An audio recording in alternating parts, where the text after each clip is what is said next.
Assalamualaikum warahmatullahi wabarakatuh. Nama saya Ahmad Syarik Iqbal bin Muhammad Musaleh. Nombor matrik saya 275235. Hari ini saya akan membentangkan untuk subjek kenegaraan yang bertajuk Pembinaan Negara Bangsa mengikut Perspektif Malaysia.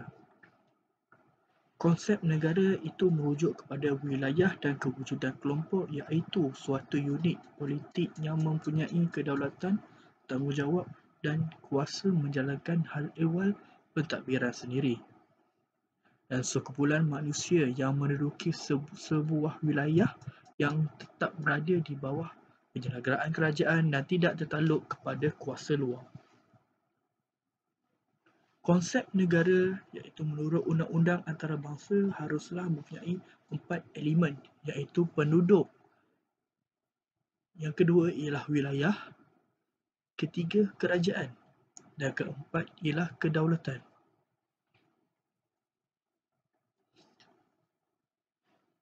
Konsep bangsa iaitu suatu kelompok manusia yang berdasarkan ciri fizikal atau ras dan keturunan. Yang kedua mana? Kaum, kumpulan etnik yang berdasarkan ciri budaya, dan satu komuniti politik dalam wilayah yang tertentu. Konsep bangsa kesatuan manusia yang hidup dalam sebuah negara iaitu kumpulan besar yang ahlinya mempunyai kepercayaan terikat atas asas perkongsian atau agama, identiti sebagai satu kumpulan manusia atau masyarakat yang terikat dengan persamaan, hubungan sejarah, kebudayaan dan nenek moyang yang sama.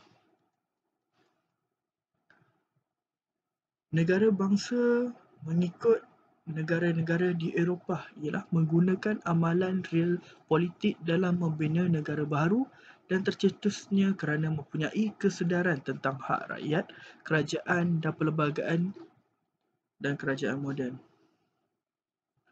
Negara bangsa di Madinah iaitu penyatuan melalui amalan diplomasi, prinsip Islam dan keakuran semua warga negara terhadap Saifatul Madinah.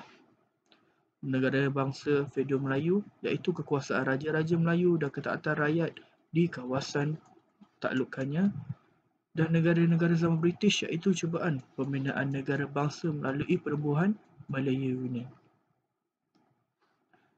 Konsep negara bangsa melalui Chamber Encyclopedia yang memberi definisi nation building sebagai negara bangsa itu merupakan satu proses yang melahirkan bangsa baru, iaitu sebuah negara yang mempunyai kedaulatan di mana semua rakyatnya disatukan oleh ikatan seperti bahasa, budaya, nilai-nilai dan membentuk bangsanya.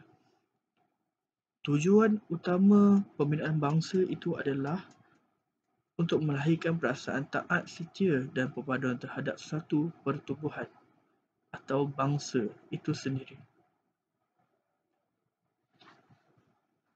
Konsep negara bangsa mengikut perspektif Malaysia dilihat sebagai bangsa idaman yang diimpikan oleh sebuah negara melalui konsep satu bangsa, satu entiti di dalam sebuah negara.